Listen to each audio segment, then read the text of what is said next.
সাবধানে যাস, ওই পথটা তো আবার ভালো না। তুমি চিন্তা করো না মা, আমি ওষুধটা নিয়েই চলে আসব। একা একা কোথায় যাওয়া হচ্ছে? কি আপনি?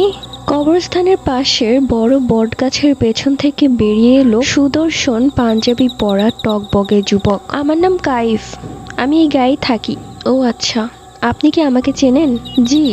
আপনার নাম ইনায়া, আপনি এখান থেকে দুবাড়ির পরের বাড়িতে থাকেন। তা বেশ ভালোই তো আমাকে চেনেন দেখছি। তা আপনি কোন বাড়িতে থাকেন? আমি এখান থেকে একটু সামনেই থাকি। ছোট থেকে আমি এই গ্রামেই বড় হয়েছি, এখানকার সবাইকে চিনি আমি। আপনি কোন বাড়িতে থাকেন বলেন তো, তাহলে দেখি আপনাকে চিনি কিনা। আপনি কি ভুলে গেছেন যে আপনার মা আপনাকে ওষুধ নিয়ে তাড়াতাড়ি বাড়িতে যেতে বলেছিল? ও হ্যাঁ, নয়তো মা তো চিন্তা করবে।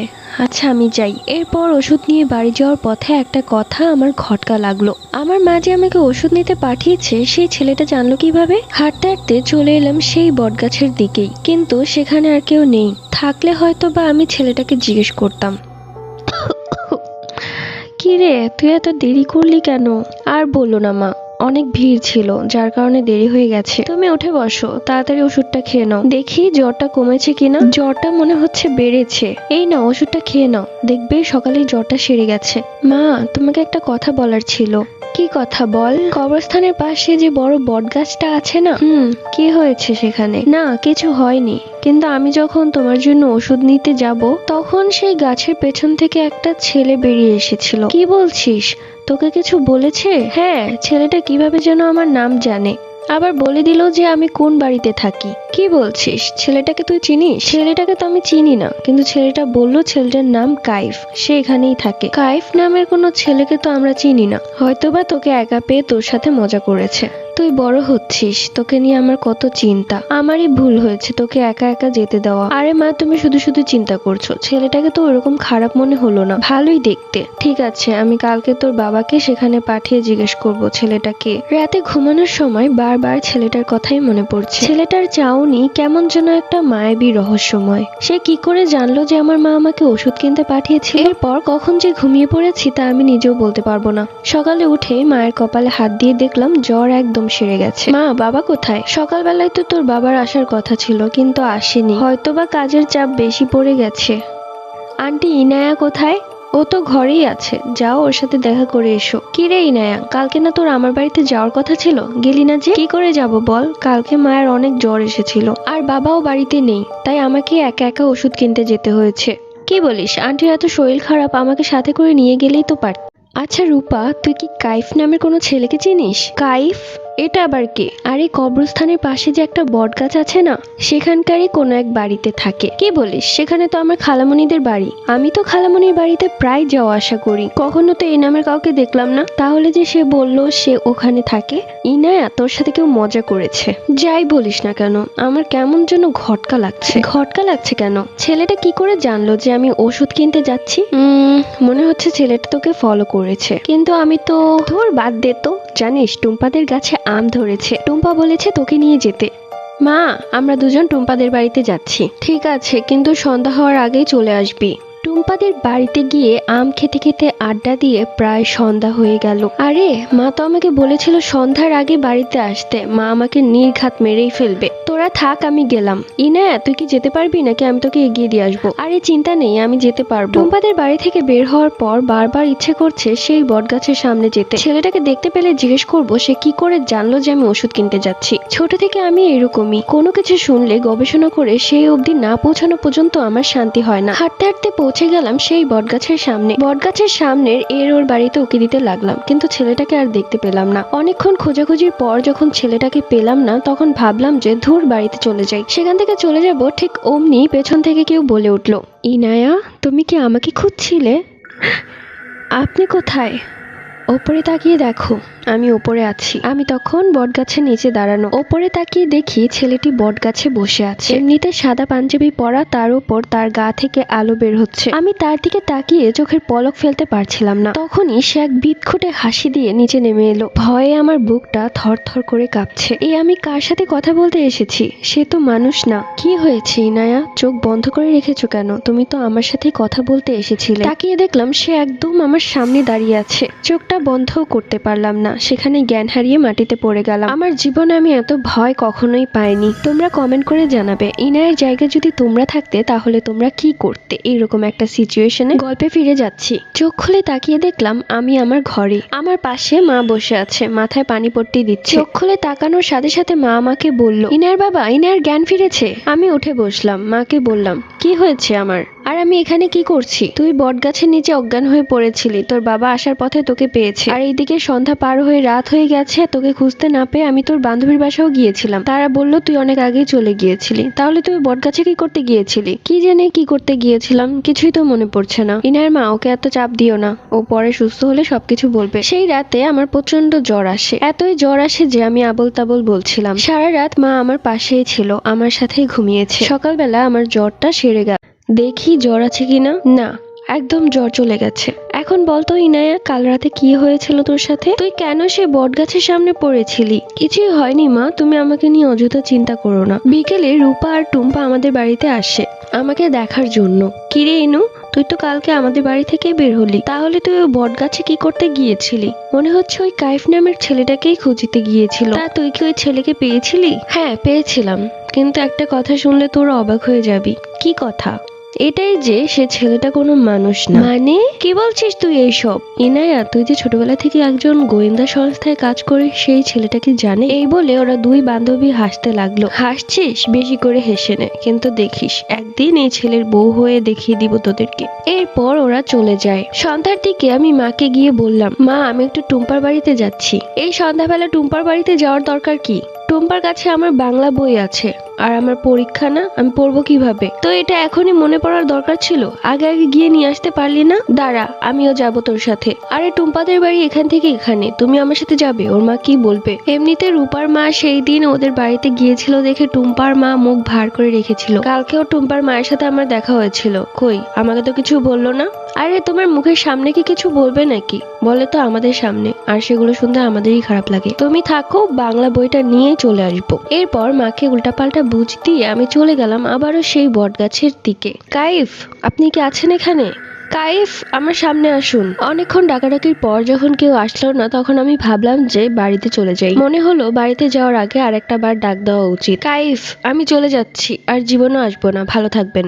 উফ, সমস্যা কি আপনার? আপনি চলে যাচ্ছিলেন তো ভালোই, আবার কেন পিছন ফিরে ডাকতে হলো? অযথা আমার ঘুমটা ভেঙে দিলেন। বটগাছের উপরে তাকিয়ে দেখলাম সে ডালের ওপর ঘুমাচ্ছে, কিন্তু একটু আগেও আমি বটগাছে ভালো করে তাকিয়েছিলাম, কেউ ছিল না সেখানে। হঠাৎ করে সে কোথা থেকে আসলো কে জানে। কি সমস্যা আপনার? আপনাকে এতবার করে ডাকছে, আপনার কি ভাব বেড়ে গেছে? তখন সে এক লাফে ঘুমন্ত চোখে আমার সামনে এসে বলল, কালকে তোমাকে এত ভয় দেখিয়েছি, জ্বর পর্যন্ত চলে এসেছিল, তারপরও কি মনে করে আসলে? তোমাকে দেখে প্রথমে ভেবেছিলাম তুমি খুব ভীতু একটা মেয়ে, তাই তোমার পিছু নিয়েছিলাম তোমাকে ভয় দেখানোর জন্য, কিন্তু এখন দেখছি প্রত্যেক দিন তুমি আমার ঘরের নিচে এসে দাঁড়িয়ে থাকো। কি, এটা আপনার ঘর? সামনের তাল গাছে আমার বন্ধু থাকে, ওটা ওর ঘর। ইস, ভালোই তো গাছগুলো দখল করে নিয়েছেন আপনারা। তাই এই বাড়ির মালিক জানে যে আপনি ওনাদের কাছে থাকেন? মাসে মাসে ভাড়া দেন নাকি যে কিছু বলে না? এই মেয়ে, তুমি কি পাগল? এই গাছের মালিক যদি আমাকে দেখে তাহলে তো অজ্ঞান হয়ে মরেই যাবে। সে আবার আমার থেকে ভাড়া নিতে আসবে কোন দুঃখে? তাও ঠিক, কিন্তু ওঝা তো আর অজ্ঞান হবে না। কালকে একটা ওঝা এনে আপনাকে ঘর ছাড়া করছি আমি, দাঁড়ান। এই মেয়ে, তোমার সমস্যা কি? কি চাও তুমি? আমি চাই আপনার বউ হতে। কি বলে পাগল মেয়ে? আমার অলরেডি বিয়ে করা আছে 10টা, আর 10টা ঘরে আমার 100টা বাচ্চা আছে। 10টা বউ এবং 100টা বাচ্চার কথা শুনে আমার মাথা ঘুরে গেল। আহারে, 10টা বউকে সময় দিতে পারেন আপনি? কি আর করব, বিয়ে তো করেছি, তাই 10 জনকে সময় দিতে হয়। যখন আমার 2 বছর বয়স তখন আমার প্রথম বিয়ে হয়। 2 বছরের প্রথম বিয়ে? তা এখন আপনার বয়স কত? বেশি না, আমি মাত্র 451 বছরে পা দিয়েছি। কি বলেন আপনি? 451 বছর? তাহলে তো আপনি একজন বুড়ো লোক। হ্যাঁ, বুড়ো হয়ে গেছি বিয়ে করতে করতে। ও ঠিক আছে, আমি তাহলে বাসায় চলে যাই, আর আসবো না এখানে। হ্যাঁ, তাই করো, বাসায় চলে যাও। ঠিক আছে দাদু, নিজের খেয়াল রাখবেন, আর মাঝে মাঝে আমি আপনাকে দেখতে আসবো। এই মেয়ে, তুমি আমাকে দাদু বললে কেন? আপনি একজন বয়স্ক লোক, আপনাকে দাদু বলবো না তো কি বলবো? আমি মোটেও বুড়ো লোক না। সে কি, একটু আগেই তো আপনি বললেন। ওটা আমি মজা করেছি। তার মানে আপনি যে 10টা বিয়ের কথা বললেন সেটাও কি মজা ছিল? অবশ্যই, আমি যাচ্ছিলাম তুমি আমার পিছে ছেড়ে দাও, কিন্তু তুমি যখন আমাকে দাদু বলেছো তখন আমার মাথা খারাপ হয়ে গেছে। এইবার তাহলে লাইনে এসেছে। আপনার মুখ থেকে সত্য কথাগুলো বের করার জন্যই তো আমি আপনাকে দাদু বলেছি। এত কথা বাদ দেন, আমাকে বিয়ে করবেন কবে সেটা বলেন। এই মেয়ে, তুমি কি পাগল? তোমার মাথায় সমস্যা আছে? এতবার করে বলছি, বুঝতে পারছো না? এতক্ষণে বুঝতে পেরেছো যে আমি জিন, তাহলে কেন আমাকে বিয়ে করতে চাচ্ছ? কেননা দাদুর মুখে এত জিনের গল্প শুনেছি যে জিনের প্রতি আমার ভালোবাসা জন্মে গেছে। সেই ছোটবেলায় ঠিক করেছিলাম বিয়ে করলে আমি জিনকেই বিয়ে করব। কি হয়েছে, এভাবে তাকিয়ে আছেন কেন? তুমি একটা 4 ফুট 2 ইঞ্চির মেয়ে, আর আমার উচ্চতা কত জানো? না, জানতে চাই না। আপনি কবে বিয়ে করবেন সেটা জানতে চাই। ঠিক আছে, পেছনে তাকিয়ে দেখো, তোমার বাবা দাঁড়িয়ে আছে। পেছনে তাকিয়ে দেখলাম সেখানে কেউ নেই, আবারও সামনে তাকিয়ে দেখলাম সেখানে কেউ নেই। মানে কাইফের বাচ্চা আমাকে ধোকা দিয়েছে। কাইফ, বাবু সোনা চান্দু, তোমাকে একদিন না একদিন আমি বিয়ে করেই ছাড়বো, দেখে নিও। ঠিক তখনই অদৃশ্য ভাবে কেউ বলে উঠলো, আমাকে বিয়ের কথা ভুলে যাবে, তোমার বাসায় যাও, তোমার মা তোমার জন্য রামদাও নিয়ে বসে আছে। হাই হাই রে, আমার মা আমাকে বলেছিল তাড়াতাড়ি যেতে, আমি মিথ্যে কথা বলে এসেছিলাম। এখন যাচ্ছি, কিন্তু আমি আবার আসবো। যাও, আমি এই বাসা এখনই ছেড়ে দিচ্ছি, অন্য একটা বাসা চলে যাচ্ছি। এখান থেকে চলে যাওয়ার পর অন্য একটা জিন এই বট গাছে থাকবে, তুমি বরং তাকেই বিয়ে করো, কেমন? এরপর আমি সেখান থেকে চলে আসি। কি রে, তুই বই আনতে গিয়েছিলি নাকি কোথায় গিয়েছিলি? সত্যি করে বলতো। আরে ওদের বাসায় গিয়েছিলাম, যাওয়ার পর দেখলাম যে ওর বাসায় নেই, তালা মারা ঘর, তাই আমি এমনি একটু বাতাস খেতে গিয়েছিলাম। এরপর আমার মা কান টেনে বলল, আমাকে মিথ্যে কথা বলছিস, কোথায় গিয়েছিলে সত্যি করে বল। যাই হোক, এরপর মাকে উল্টাপাল্টা বুঝি দিয়ে ঘরের ভেতর ঢুকে গেলাম। আমার খালামণি অসুস্থ থাকার কারণে পরের দিন আমার মা খালামণিকে দেখতে যায়। সেই সুযোগটা কাজে লাগিয়ে আবারও আমি সন্ধ্যার দিকে সেই বটগাছের দিকে গেলাম। কাইফ, আপনি কোথায়? আমি এসে গেছি। কে আপনি? আপনি কে? কাইফের গলা তো মনে হচ্ছে না। আমার নাম রিয়াদ, আমি কাইফের বন্ধু। কাইফ কোন গাছে বাসা বেঁধেছে বলতে পারেন? আগে বলেন আপনি কাইফের কি হন? আমি ওর বিবাহিতা বউ। কি বলেন এসব আবল তাবল কথা? আমি ওর ছোটবেলার বন্ধু। ও বিয়ে করেছে, তাও আবার মানুষ জাতিকে? বেটা বললোও না, মিষ্টি তো দূরের কথা। এত কথা আমি শুনতে চাচ্ছি না। কাইফ কোথায় আছে সেটা একটু বলে দিন, তাহলে আমার অনেক উপকার হয়। দুবারই পরে যে গাব গাছটা আছে সেখানেও বাসা বেঁধেছে। কাইফ, কাইফ, আপনি কি এখানে আছেন? থাকলে অবশ্যই সাড়া দিবেন। উফ, এই মেয়েটা দেখছি আমার পিছুই ছাড়বে না। এই মেয়ে, তুমি আমার বাসার ঠিকানা পেলে কোত্থেকে? ছোটবেলায় মায়ের পিটুনির ভয়ে আমি এই দুনিয়াতে এসে কোথাও না কোথাও লুকিয়ে থাকতাম, কিন্তু আমার মা কোনো না কোনো ভাবে আমাকে ঠিক বের করে ফেলতো। আমার মা তো জিন, তাই সে পেয়ে যেত। কিন্তু আজ এত বছর পার হয়েও আমি এক মানুষের হাত থেকে বাঁচতে পারছি না। এর থেকে কষ্টদায়ক আর কি হতে পারে? কি হয়েছে? কি জন্য আমাকে ডাকছিলে বলো? বিয়ে করবেন কবে সেটা বলার জন্য। এই মেয়ে, তুমি কি পাগল? তোমাকে এতবার করে বলছি, তুমি কি বুঝতে পারছো না? কি রে বেটা কাইফ, তুই বিয়ে করলে আমাদেরকে বললিও না? ভাইয়া আসসালামু আলাইকুম। ওয়ালাইকুম আসসালাম। তাহলে আপনি আমাদের ভাবি? জি ভাইয়া, আপনাদের দোয়াতে আমি এখন আপনাদের ভাবি, মানে কাইফের বউ। মানে কিসের বউ? রিয়াদ, ভুলেও তুই এই মেয়েটার কথা বিশ্বাস করবি না। এই মেয়েটার মাথায় সমস্যা আছে। আজ কয়েকটা দিন ধরে সে আমাকে বিরক্ত করছে। থাম দোস্ত, তুই আর কথা বলিস না। তোর থেকে এটা আশা করিনি। বিয়ে করেছিস, একটা মিষ্টি পর্যন্ত খাওয়াতে পারলি না? তুই আবার কেমন বন্ধু রে? রিয়াদ, তুই আমাকে ভুল বুঝছিস, তুই ওর কথা বিশ্বাস করিস না। ভাইয়া, আপনাকে আরো একটা কথা বলার ছিল। কি কথা বলেন না ভাবি? সেটা হলো আমি কাইফের বাচ্চার মা হতে চলেছি। নাউজুবিল্লাহ, এমন মিথ্যা কথা বলতে তোমার এক ফোঁটাও ভয় লাগলো না? দোস্ত কাইফ, তার মানে আমি চাচ্চু হতে চলেছি? এত বড় একটা বিষয় আর তুই আমাকে জানাসনি? দাঁড়া, আমি এক্ষুনি গিয়ে তোর পরিবারকে জানিয়ে আসছি। চর খাবি রিয়াদ? এইসব কিচ্ছুই না, এই মেয়েটা শুধু শুধু আমাকে ফাঁসাচ্ছে। তুই আমার ছোট্টবেলার বন্ধু, তুই জানিস না মেয়েদেরকে আমি দু চোখে দেখতে পারি না? তাহলে এই মেয়ের কথা তুই কিভাবে বিশ্বাস করতে পারছিস? আচ্ছা ভাবি, আপনি যে এত কথা বলছেন তা সত্যি কিনা কিভাবে বুঝবো?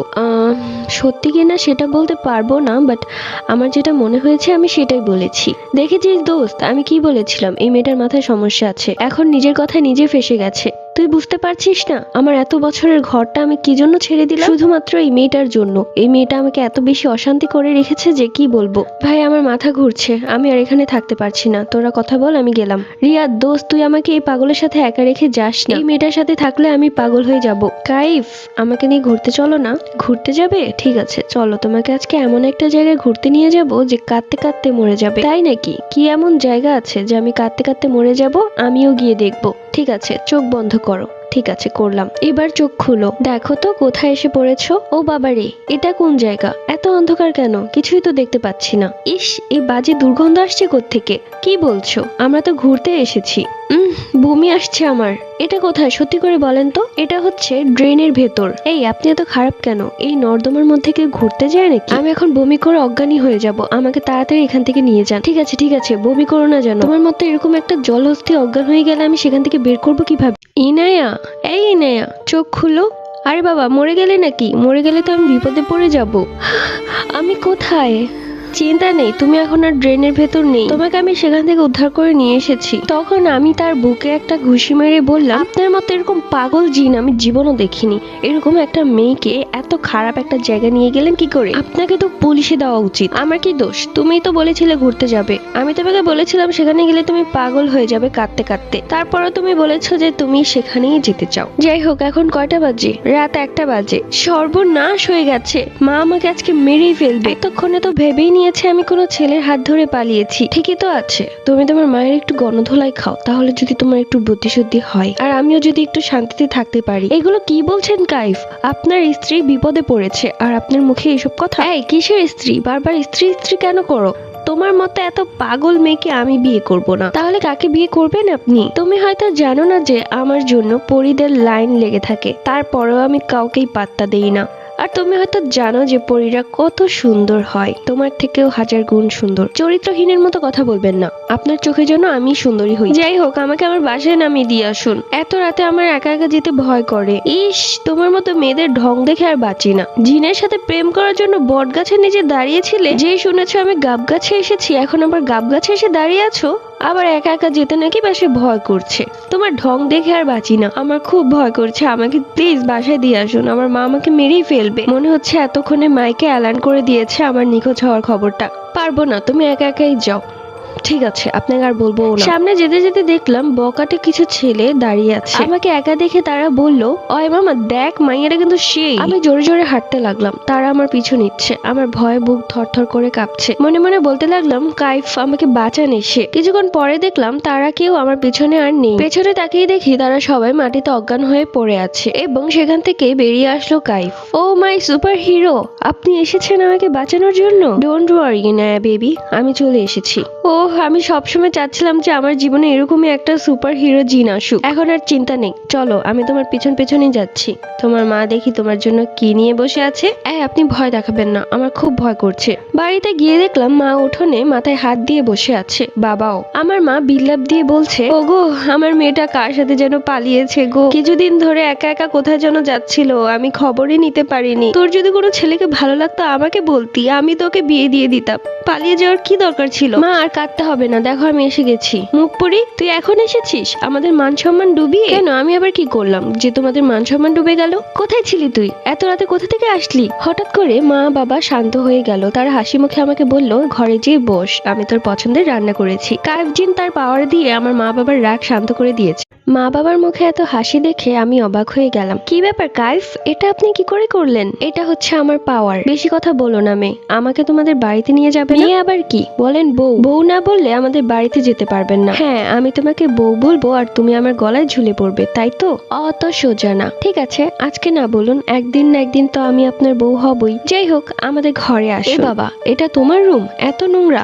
আরে আজকে আমি বাসায় ছিলাম না তো, হয়তো মার আগের মাথায় সবকিছু উলটপালট করে রেখেছে। এমনিতে কিন্তু আমি অনেক গোছালো। তা তো দেখেই বোঝা যাচ্ছে।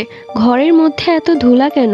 আসলে আমি একটু অসুস্থ ছিলাম তো, তাই আর কি পরিষ্কার করা হয়নি, কিন্তু আমি করে ফেলবো, সমস্যা নেই। না না, আমার এখানে দম বন্ধ হয়ে আসছে, আমি থাকতে পারবো না। তুমি এক কাজ করো, তুমি একটু বাইরে গিয়ে দাঁড়াও। কি বলেন? আমার রুম আর আমি বাইরে বের হয়ে যাবো? আরে যেই দেখো না, আমি বললে চলে এসো। ঠিক আছে, আমি যাচ্ছি। কিছুক্ষণ পর কাইফ জিন বলল, হয়েছে, এবার ভেতরে আসো। ওরে বাবা, এটা কার রুম? আমার রুম তো দেখে মনে হচ্ছে না। এত পরিষ্কার, আর রুমের ভেতর নতুন নতুন এত কিছু। বিছানার চাদর আর পর্দাটা তো খুব সুন্দর, একদম মানিয়েছে। ওই রুম থেকে মা আমার রুমে এসে বলল, ওরে বাবা, ঘরের মধ্যে এত জিনিস কোত্থেকে আসলো? ঘরটা এত পরিষ্কার হলো কিভাবে? তুই করেছিস দেখে তো মনে হচ্ছে না, কারণ তুই তো 1 নম্বরের কামচোর। আরে মা, আমি করতে যাব কেন? এগুলো সব করেছে তোমার মেয়ের জামাই। কি বললি? আরে মজা করছি, এই কাজগুলো আমি ছাড়া আর কি করবে? তুমি কি আর কাউকে দেখতে পাচ্ছ না? তো তোকেই তো দেখতে পাচ্ছি শুধু। ঠিক আছে, তাহলে তুমি তোমার রুমে যাও। কি করে করলেন আপনি এত কিছু? আমার তো দেখেই অবাক লাগছে। এগুলো হচ্ছে আমার পাওয়ার। তোমার বাড়িতে প্রথম এলাম, আমাকে কিছু খেতে দিবে না? আজকে তো মা মুরগি রান্না করেছে, মুরগির গোস্ত খেয়ে আমার জন্য হাড়গুলো নিয়ে এসো। ছি ছি, আপনি মুরগি থাকতে হাড় কেন খাবেন? পাগল মেয়ে, তুমি জানো না জিনরা যে হাড় খায়? কিন্তু আমাদের বাড়িতে মুরগির গোস্ত খাওয়ার পর হাড়গুলো তো আমাদের বাড়ির কুকুরকে খেতে দেই। ব্যাস, আর লাগবে না। অনেক অপমান সহ্য করেছি তোমাদের বাড়িতে এসে। আমি চলে যাচ্ছি, আর কখনো আসবো না। না না না না না না না, আপনি যাবেন না। আমি তো মজা করছিলাম। আমি এক্ষুনি আপনার জন্য মুরগির হাড় নিয়ে আসছি। এই দেখুন কতগুলো হাড় নিয়ে এসেছি। হবে তো আপনার? দেখি খেয়ে কেমন হয়েছে। অনেক মজা হয়েছে। তোমার বাড়িতে এসে আমি পেট ভরে খেয়েছি। তোমাকে অনেক অনেক ধন্যবাদ ইনায়া। ধন্যবাদ দিলে হবে না। তাহলে কি চাও তুমি? আমি চাই আপনি আমাকে বিয়ে করুন। আমি আমার বান্ধবীদের কাছে অনেক বড় মুখ করে বলে এসেছি যে জিনকে বিয়ে করব। তোমার মাথায় সমস্যা আছে সেটা আমি আগে থেকেই জানি, তাই আমি আর কিছু বলতে চাচ্ছি না। এমন কথা বারবার কেন বলেন? আপনি কি আমাকে পছন্দ করেন না নাকি? না, করি না। তোমাকে তো আমি একটা পাগল মেয়ে ভাবি। ঠিক আছে, আপনারা আমাকে পছন্দ করতে হবে না। আমি কালকের মধ্যে কারোর সাথে প্রেম করব, তখন আপনি দেখবেন কেমন লাগে। এবার তাহলে তোমার মাথায় একটু বুদ্ধিশুদ্ধি হয়েছে। তুমি মানুষের সাথে প্রেম করো, জিনের সাথে প্রেম করতে এসো না। বুঝেছো? কি ব্যাপার, কি ভাবছো? আমি ভাবছি যে আমি প্রেম করব, কার সাথে প্রেম করব? কাউকে তো চিনি না। এখন কি তোমার জন্য আমাকেই ছেলে খুঁজে দিতে হবে? কি বলছেন? আপনি আমার জন্য ছেলে খুঁজে দিবেন? তাহলে তো ভালোই হয়। কবে ছেলে খুঁজে দিবেন বলেন না? এর আগের বার আমি একটা মহিলাকে ধরেছিলাম, সেই মহিলার ছেলেটাও অনেক ভালো। তুমি চাইলে তার সাথে প্রেম করতে পারো। রহিমা, তোর মাইয়াটা বড় হইতাছে, ওর দিকে একটু চোখ দে। মাইয়া খালি বড় হইলেই হইব? বিয়া শাদী দেওয়া লাগবো না? কি আর কমু, আমার মাইয়া আমার কথাই শুনে না। আমগো মেম্বরের পোলাডারে দেখছস কত সুন্দর, বিদেশ থেকে আইছে। কালকে তোর মাইয়াডারে দেখা পছন্দ করছে। ওর মায়ে আমারে এটা কয়ে তোর বাড়িতে পাঠাইছে। কি কইতাছো রবিনা আপা? আমার মাইয়ার এত বড় কপাল। তোর মাইয়ার ভাগ্য ভালো যে মেম্বরের পোলার নজর তোর মাইয়ার দিকে পড়ছে। ইনায়া, কই তুই? কি হয়েছে মা, ডাকছো কেন? তাড়াতাড়ি উঠ, তোর জন্য একটা ভালো সম্বন্ধ এসেছে। সম্বন্ধ? কিসের সম্বন্ধ? বিয়ের সম্বন্ধ। কি বলো, বিয়ের সম্বন্ধ? তার মানে কাইফ এত তাড়াতাড়ি ওর মা বাবাকে রাজি করে আমার বাড়িতে নিয়ে আসছে? কাইফটা আবার কে? তুমি বলো না কে আসছে আমাকে দেখতে? আরে মেম্বরের ছেলে আসছে তো বিদেশ থেকে। সে নাকি কালকে তোকে দেখেছে, এরপর থেকেই তোকে পছন্দ করে ফেলেছে। এখন ওরাই আসবে তোকে দেখতে। সর্বনাশ, এ হতে পারে না। মেম্বরের ছেলের বয়স কত তুমি জানো? কত? 29-30 বছর তো হবে। ওইরকম একটা বয়স্ক লোককে আমি বিয়ে করব? ওই বয়স আর বয়স না, বেশি বুঝিস না। ওইটা কোনো বয়স হলো? তোর বাবাকে দেখেছিস? আমার থেকে 15 বছরের বড়। যখন আমার 15 বছর বয়স ছিল তখন তোর বাবার 30 বছর বয়স ছিল। মা, তুমি বিয়েটা ভেঙে দাও। আমি বিয়ে করতে পারবো না। কেন? এ কথা কেন বলছিস? আমি অন্য কাউকে ভালোবাসি। কি? কাকে ভালোবাসিস? সেটা আমি বলতে পারবো না এখন। মানে কি? আমাকে একটু ভালো করে বলতো। তুই আমার নাম ডুবানোর জন্য বসে আছিস? মেম্বরের ছেলে তোকে দেখতে আসবে, এটাই ফাইনাল। আমি আর কোনো কথা শুনতে চাই না। ঠিক আছে, আমার একটা শর্ত আছে। কি শর্ত? তারা দেখতে আসার আগে আমি একটু আমার বান্ধবীর বাড়িতে যেতে চাই। তোর সব বান্ধবী তো তোর কাছেই চলে আসবে, শুধু শুধু ওদের বাড়িতে গিয়ে কি করবি? না মা, আমার একটা কাজ আছে, তুমি আর না করো না। ঠিক আছে, কিন্তু তাড়াতাড়ি চলে আসবি, যা। কাইফ, আপনি কি আছেন? কি হয়েছে, আবার এসেছো তুমি? তোমার কি লজ্জা শরম বলতে কিছু নেই? আরে আপনি মজা করেন না তো, আমি অনেক সমস্যার মধ্যে আছি। কি বলো ইনায়া? আমার কাছে তো তোমার নিজেকেই একটা সমস্যা মনে হয়। উফ, মজা করবেন না তো, আমার কথা আগে শুনুন। ঠিক আছে বলো, শুনছি। মা আমার বিয়ে ঠিক করে ফেলেছে মেম্বরের ছেলের সাথে। বিয়ে?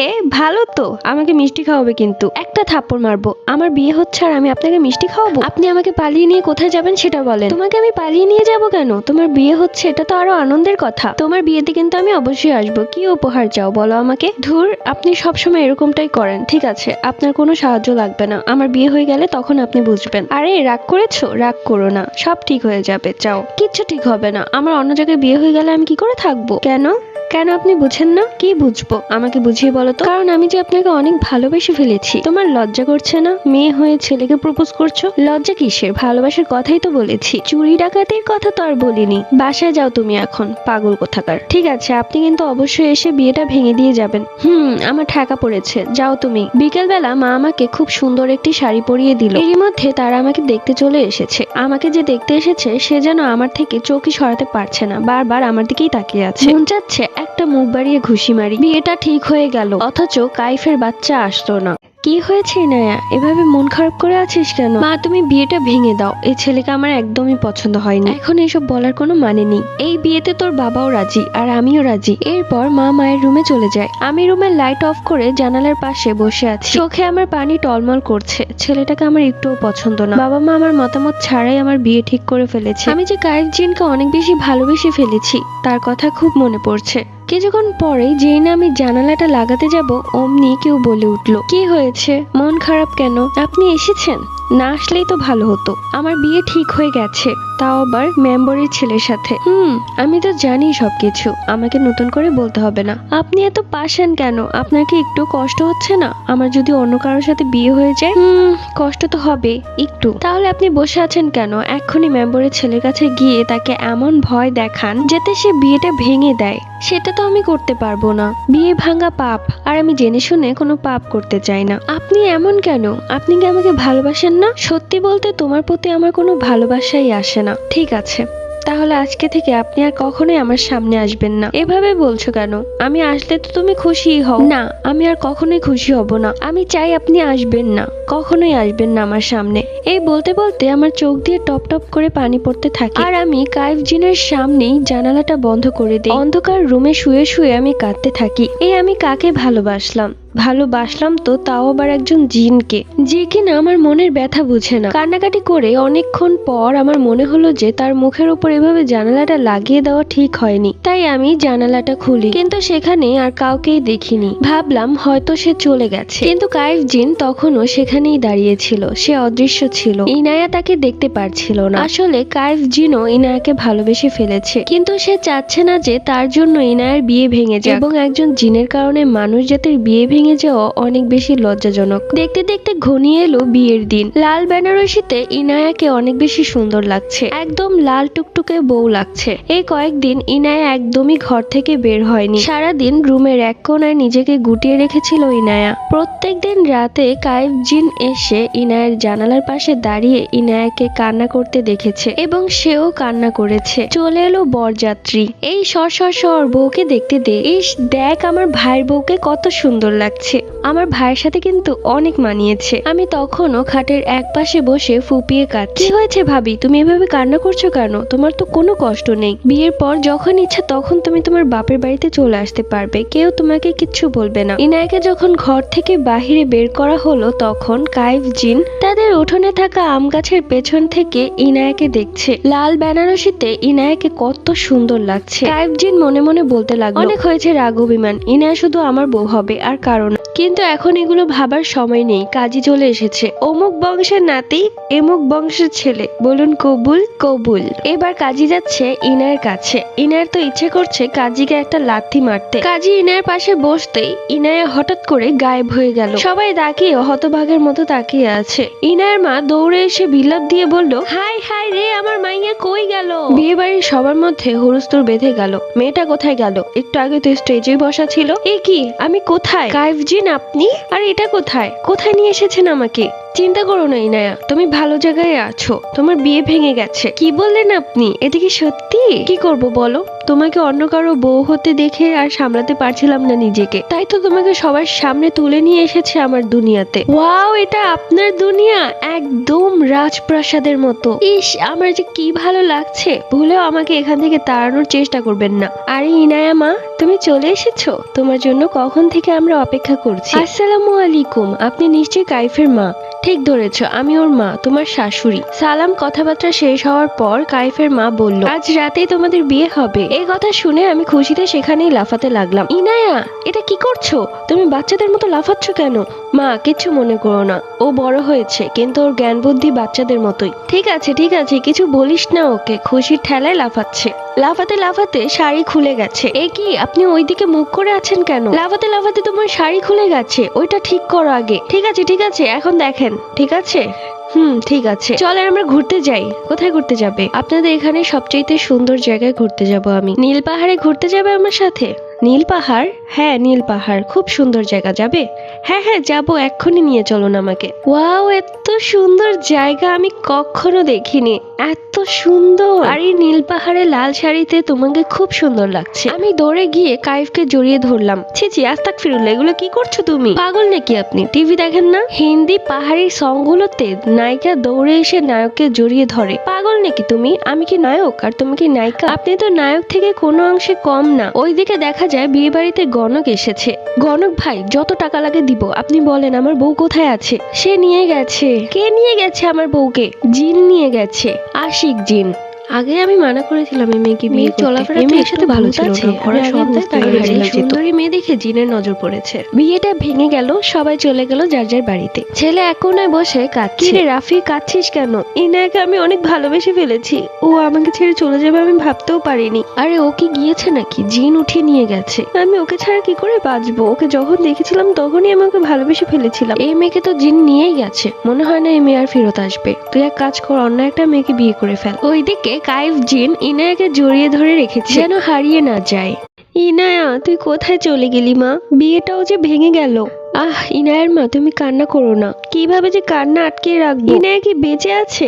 ওকে জিন তুলে নিয়ে গেছে। চিন্তা করো না ইনায়ার মা, আমাদের ইনায়া যেখানেই আছে বেঁচে আছে। আমাদের এখানকার এক কবিরাজ আছে, তার কাছে গেলে হয়তো সে বলতে পারবে। আপনি আর বসে থাকবেন না, এক্ষুনি যান সেই কবিরাজের কাছে। আমার মেয়েকে যেভাবেই হোক ফিরিয়ে নিয়ে আসুন, ওকে ছাড়া আমি একটুও ভালো থাকতে পারবো না। ইনায়া, এই ইনায়া, ছাড়ো না আমাকে, কেউ দেখে ফেলবে তো। আরে এভাবে জড়িয়ে ধরে রাখছো কেন? আমারই তো লজ্জা করছে, তোমার কি লজ্জা করছে না? কি বলেন, কিসের লজ্জা? আমি আপনাকে পাওয়ার জন্য কত কিছু করেছি, অবশেষে আপনাকে আমি পেয়েছি, তাই আমি আপনাকে হারাতে পারবো না। আরে বাবা, আমি কোথায় হারিয়ে যাব? আমি তো তোমারই আছি আর সারা জীবন তোমারই থাকবো। ঠিক আছে, ছাড়লাম। বিয়ের পর কিন্তু আমার আঁচলে বেঁধে রাখবো আপনাকে। ঠিক আছে, রেখো। কাইফ, তুমি আমাকে ধোকা দিতে পারলে। কি হচ্ছে কাইফ? এই মেয়েটাকে? ও হচ্ছে একটা পরী। পরী তো বুঝলাম, কিন্তু আপনাকে কেন এই কথা বলছে? আসলে এই পরী আমাকে অনেকদিন ধরেই পছন্দ করে। এই মেয়ে, তুমি আমার স্বামীর নাম ধরে ডাকছো কেন? চলে যাও, বাসায় গিয়ে মুড়ি খাও। কাইফ এখন আমার স্বামী, তোমাকে আমি দেখে নিব।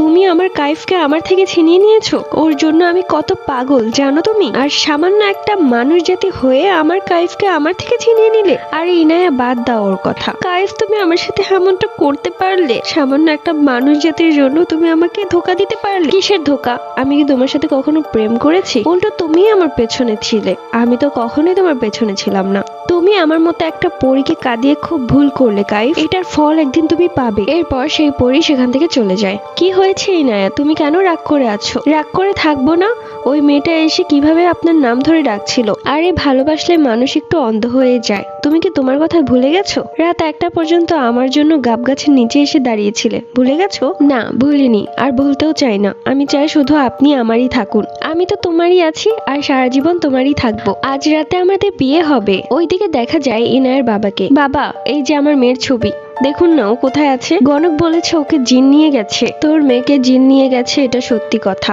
তাহলে কি আমরা ওকে ফিরিয়ে আনতে পারবো না বাবা? পারবো, কিন্তু অনেক ঝামেলা পোহাতে হবে। তোর মেয়ের ব্যবহৃত জামা এবং চুল লাগবে। ইনায়ের মা, আমি সেই বাবা থেকে আসলাম। বাবা বলেছে ইনায়ের ব্যবহৃত কাপড় এবং চুল লাগবে। ব্যবহৃত কাপড় তো আছে, কিন্তু চুল কোথায় পাবো? তুমি চিরুনিটা দেখো না, সেখানে চুল থাকতে পারে, একটা চুল হলেও হবে। হ্যাঁ, এই যে পেয়েছি, এটা তুমি তাড়াতাড়ি বাবার কাছে নিয়ে যাও। বিয়ের সবকিছু তৈরি হয়ে গেছে, জিন কাজে চলে এসেছে। আমার খুব খুশি লাগছে কাইফ, আমার খুব খুশি লাগছে ইনায়া। আজকের পর থেকে আমরা দুজন এক হয়ে যাব, আমাদের কেউ আলাদা করতে পারবে না, কেউ না। বাবা দেখুন, আমি চুল নিয়ে এসেছি আর ব্যবহৃত কাপড়। ঠিক আছে, ভালো করেছি সেটা এনে। এখন আমি ওদের জিন সর্দারকে হাজির করব এবং তার কাছে বিচার দিব যে তাদের জিন তোর মেয়েকে নিয়ে আটকে রেখেছে। বলুন কবুল?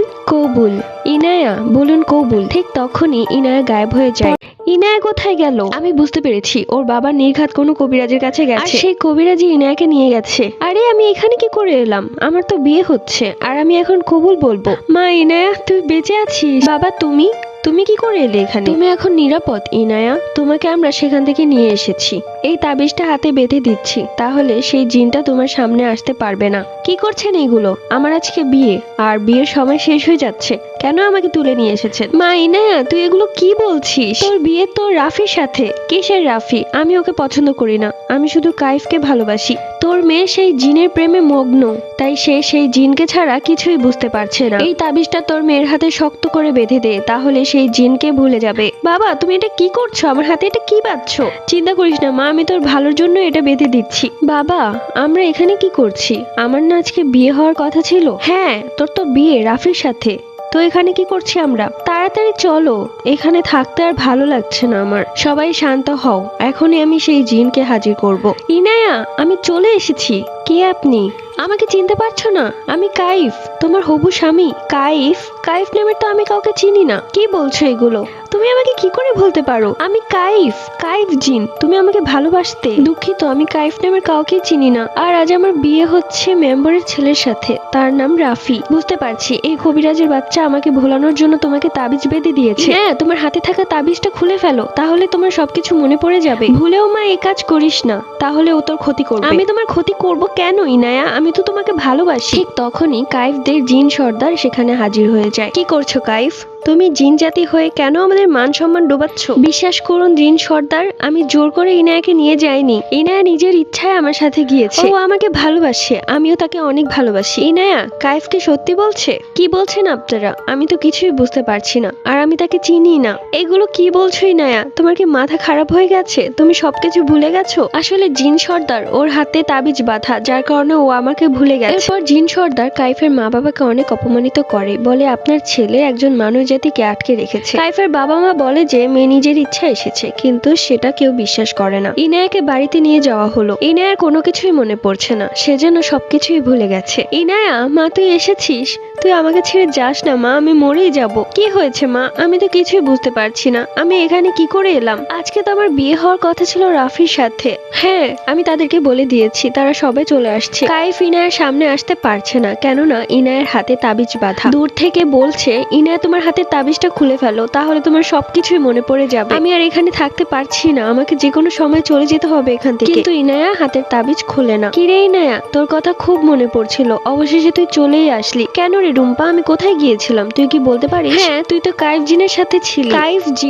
কাইফ জিন কাঁদতে থাকে, সে ইনায়াকে হারিয়ে ফেলেছে। জিন সর্দার তাকে এই দুনিয়াতে আসতে নিষেধ করেছে, তার এই দুনিয়াতে আসা নিষেধ। যে কোনো সময় সে অদৃশ্য হয়ে যাবে, আর কখনো এই দুনিয়াতে আসতে পারবে না। চোখ দিয়ে পানি পড়ছে অনবরত। ওইদিকে রূপা বলছে, তুই তো কাইফ জিনকে ভালোবাসতি, তাহলে রাফিকে কেন বিয়ে করছিস? কাইফ জিনটা আবার কে? আমার কোনো কিছু মনে পড়ছে না, আমি কেন কোনো কিছু মনে করতে পারছি না। বিয়ের দিন তুই হঠাৎ করে গায়েব হয়ে যাওয়াতে আমি তো ভেবেছিলাম তুই কাইফ জিনের সাথেই আছিস, আর সেটাই হয়েছিল। তাহলে তুই কেন চলে আসলি? আমার কোনো কিছু মনে পড়ছে না রূপা, আমার খুব মাথা ব্যথা করছে। কিছুক্ষণ পরেই তোর বিয়ে হয়ে যাবে রাফির সাথে, এরকম একটা বয়স্ক লোকের সাথে। আমার মনে হচ্ছে কাইফ জিন তোকে অনেক ভালোবাসে, আমি কেন কোনো কিছু মনে করতে পারছি না। ওইদিকে রাফি এবং রাফির পরিবার চলে আসে। ইনায়ের বারবার একটা কথাই মনে পড়ছে। কাইফ তাকে বলেছে এই তাবিজটা খুলে ফেলো, তাহলে তোমার সবকিছু মনে পড়ে যাবে। কিন্তু ইনায়ের এটাও মনে হচ্ছে যে এই তাবিজটা খুললে যদি সেই জিনটা এসে ইনায়ের ক্ষতি করে। সবাই বসে আছে, কাজীও চলে এসেছে, কবুল বলার সময়। ইনায়ের চোখ গেল আম গাছের সাথে দাঁড়িয়ে আছে কাইফ জিন, চোখে পানি টলমল করছে, বারবার ইশারা দিচ্ছে তাবিজটা খুলে ফেলার জন্য। কিন্তু ইনায়া যে কাইফ জিনের ব্যাপারে কোনো কিছুই মনে করতে পারছে না। ইনায়া ঠিক করলো তাবিজটা খুলে ফেলবে, দেখবে কি হয়। যখনই কবুল বলার সময়, তখনই ইনায়া কবুল না বলে তাবিজটা খুলে ফেলে, এবং সাথে সাথে কাইফ জিন ইনায়ার উপর ভর করে, এবং ইনায়া চিৎকার করে বলে, আমি যদি কারো বউ হই তাহলে সেটা হব শুধুমাত্র কাইফের। আমি কাইফকেই ভালোবাসি, আর কাউকেই না। আমি নিজ ইচ্ছায় ওর দুনিয়াতে চলে যাচ্ছি, আমাকে খোঁজার চেষ্টা করো না, আমি আর কখনোই ফেরত আসবো না। এরপর কাইফ ইনায়াকে নিয়ে তার দুনিয়াতে চলে আসে। ইনায়া জিন সর্দারের কাছেও একই কথাই বলে, তাকে জোর করে সে কবিরাজ নিয়ে এসেছে, সে শুধুমাত্র কাইফকেই ভালোবাসে, আর কাউকেই না। তখন জিন সর্দার আর কিছুই বলতে পারে না। তিন কবুলে হয়ে যায় তাদের বিয়ে। বিয়েতে সবাই বেশ আনন্দিত ছিল। বাসর রাতে কাইফ জিনের বুকের ওপর মাথা রেখে ইনায়া শুয়ে আছে। আমাকে মাফ করে দিন কাইফ, আমি বুঝতে পারিনি, আমি আপনার আমার ভালোবাসার কথা কোনো কিছুই মনে করতে পারিনি। চিন্তা করো না ইনায়া, এখন তোমার আমার বিয়ে হয়ে গেছে, আমরা কবুল বলেছি, তাই এখন তোমাকে কেউই আমার থেকে আলাদা করতে পারবে না। ইনায়ার মা, আর মন খারাপ করে থেকো না, আমাদের মেয়ে খুশি আছে, আর আমরা তো এটাই চেয়েছিলাম। আমার বিশ্বাস ইনায়া সুখেই থাকবে। ওইদিকে দেখা যায় ইনায়া এবং কাইফের খুনসুটি ভালোবাসা। কাইফ যেন ইনায়াকে ছাড়া কিছু বুঝে না, অন্যদিকে ইনায়াও কাইফকে ছাড়া কিছুই বুঝে না। তাদের ভালোবাসাটা যেন কোনো এক ভালোবাসার ডায়েরিতে লেখা। বছর ঘুরতেই ইনায়ার কোল জুড়ে এলো ফুটফুটে এক ছেলে। একদম তোমার মতো হয়েছে। কি বলছেন? একদম আপনার মতো হয়েছে। আমার ছেলে তো আমার মতোই হবে, তাই না? ইনায়া, কাইফ এবং তাদের ছেলেকে নিয়েই একটা সুন্দর পরিবার। ইনায়া সবসময় এইভাবেই হাসি খুশি থাকে কাইফের সাথে, এবং এই স্টোরিটি এখানেই শেষ। তো কে কে ইনায়া গল্পটা শুরু থেকে শেষ অবধি দেখেছো অবশ্যই কমেন্ট করে জানিয়ে দিও। তোমাদের কাছে জিন এবং মানুষের লাভ স্টোরিগুলো কেমন লাগে অবশ্যই কমেন্ট করে জানিয়ে দিও।